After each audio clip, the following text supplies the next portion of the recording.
Plain USPSA target. It's going to be about 8 yards from where I'm standing. Okay.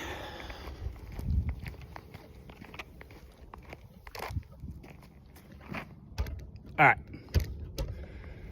So this is going to be part 2 of the video that I made before. What we're going to kind of go over is that chart that everybody has seen on the internet. The one with the big circle in it with tells you how much finger is in the trigger, is going to tell you, oh, you're shooting left, you're shooting right, you're shooting high, you're shooting low, you're shooting here, you're shooting there, you're all over the place. And why it doesn't really pertain to being accurate while shooting. Glock 45, okay? I am at 8 yards from this target.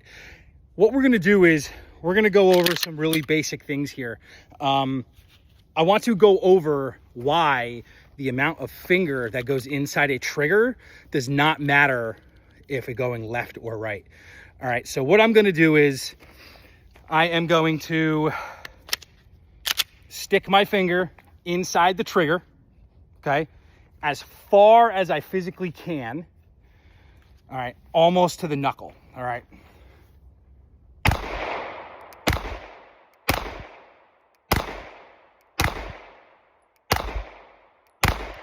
Okay. Now what I'm going to do is I'm going to put my finger almost to where I can't pull the trigger safety and shoot. All right.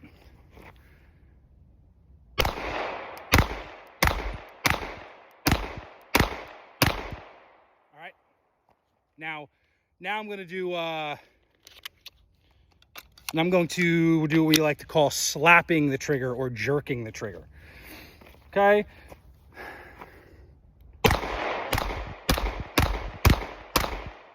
All right. So, okay. Now let's go take a look.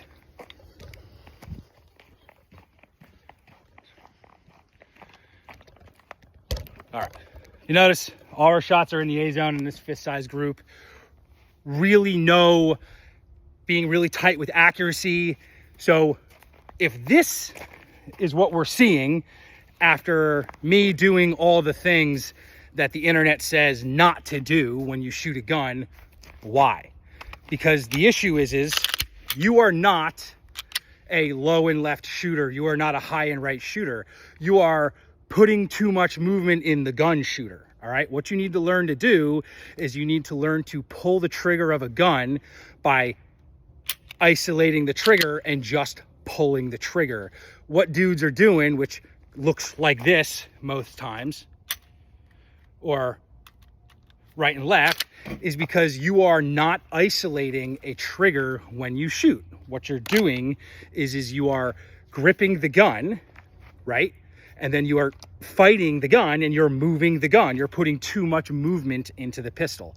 Now, grip isn't everything, right? Because sometimes you have to shoot one-handed. Sometimes you don't have your support hand or your other hand to shoot with, right? God forbid it never happens. But if you can learn to isolate a trigger, no matter where your finger is inside the gun, okay, or smash the trigger, okay, on it right here, and just smash without moving the gun, you're going to hit what you are aiming at.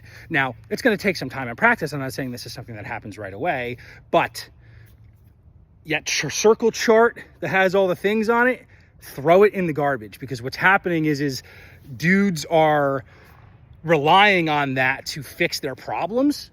And it's not. It's making it worse. I can't count how many students have came here with that problem, and then we instantly fix it by kind of just resolving the issue by some grip and some trigger isolation stuff. So this is what it looks like, guys.